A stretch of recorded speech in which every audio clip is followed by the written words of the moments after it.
Welcome back, everyone.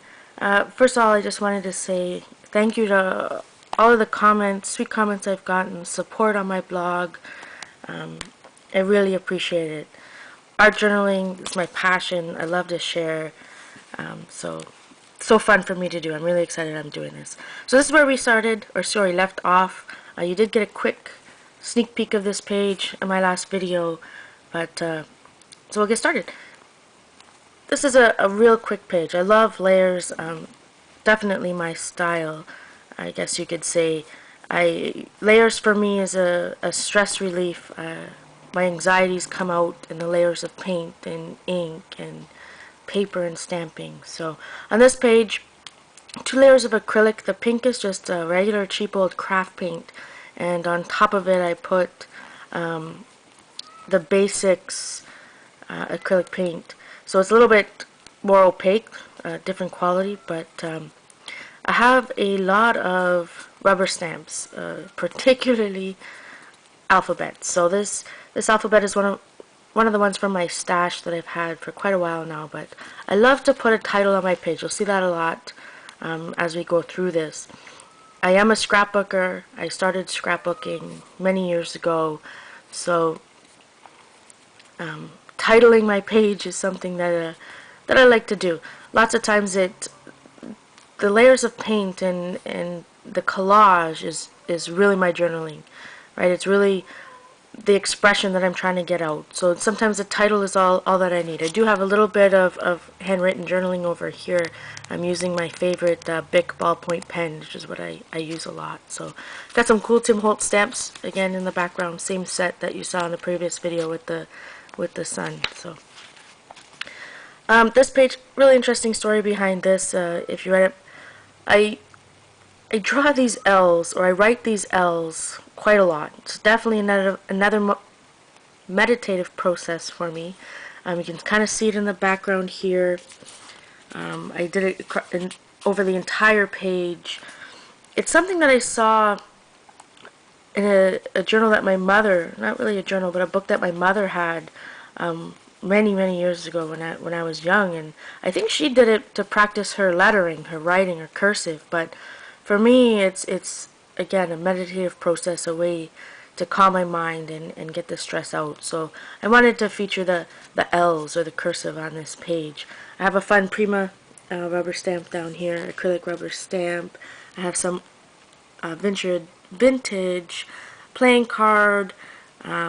This is Art Chick Studio, little collage elements, some really old scrapbook stickers, I love to use for my last video. A tag, random things, this really fun transparency, pens. I love pens, love images of pens. I collect pen rubber stamps. So fun. So these little squares in the background is kind of cool. It's just one of those 1" by 1" die stamp pads, and I kind of lightly pressed it in the background over this layer of paint on top of the I believe watercolor orange and yellow paints you see in the background. But it just kind of gave it another layer, a different graphic type feeling. So you don't even need rubber stamps, right? You just use your ink pads and direct-to-paper to get some images. So this black, just a regular Sharpie pen. So I use all different mediums. I use, this color right here is golden glaze. This is watercolor paint. So I kind of mix everything together. But I just play. I just let it out. It's really fun. So I really like this page. I love how it turned out. I love the story behind it. Posted this one recently. It's kind of interesting. My journal, I work on multiple pages at once. It's just how I do things. There's always so many different pages on the go.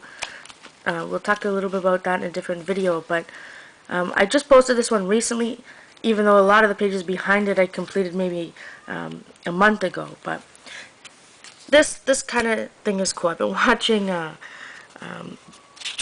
quite a few videos on YouTube from you guys that are scrapbookers that do mini books, and there's so many cool pockets and pullouts and flips. So this is kind of inspired by that. Just kind of got a little bit of personal journaling there. It's an old ephemera type. It's actually a scrapbook supply, but from a few years ago. but I will put that back later. It's really fun to add again that interactive element. So lots going on this page. I don't even know where to start. I have stenciling in the background. We have some scrapbook paper. We have packing tape, or sorry, not regular tape, stamping, multiple layers of paint, acrylics, watercolors, just a whole bunch of different things. We got some new scrapbooking supplies in this Tim Coffee from K & Company. We have some old scrapbooking supplies down here, some old tags, stamping on top of it, just multiple layers built up. I at first when I started journaling, I was so afraid of painting over something that I'd already painted, or stamping over something I've already painted, or painting over something that I've stamped. But I kind of got over that quickly. And everything, there's just so many dimensions and so much depth. And sometimes, you know, you can't see when I post these things online, because I'm not a very good photographer, but so many different layers. So I really encourage you to play around with your paints, with your supplies, with your stamps to create all these fun things. That's what art journaling is all about, right? Is playing, using the stuff that you already have, and seeing where it goes, right? Your page doesn't have to be perfect. It doesn't have to have any type of drawing. I'm definitely not an artist in the sense that draws. I can't, as I always say, I can't draw a straight line with a ruler. So just play, guys. This next page, started this one on the road just with some leftover paint from a few pages back, because I don't waste any paint. I just turn a few pages over in my journal and just scrape it on, see where it goes from there. But really simple, couple different artist grade acrylics, as well as golden glazes and, you know, white gesso on top. Sorry, there's a little bit of glare on this. Really old, close to my heart stamp. We're talking maybe 10 years old. It's so fun to use old stuff.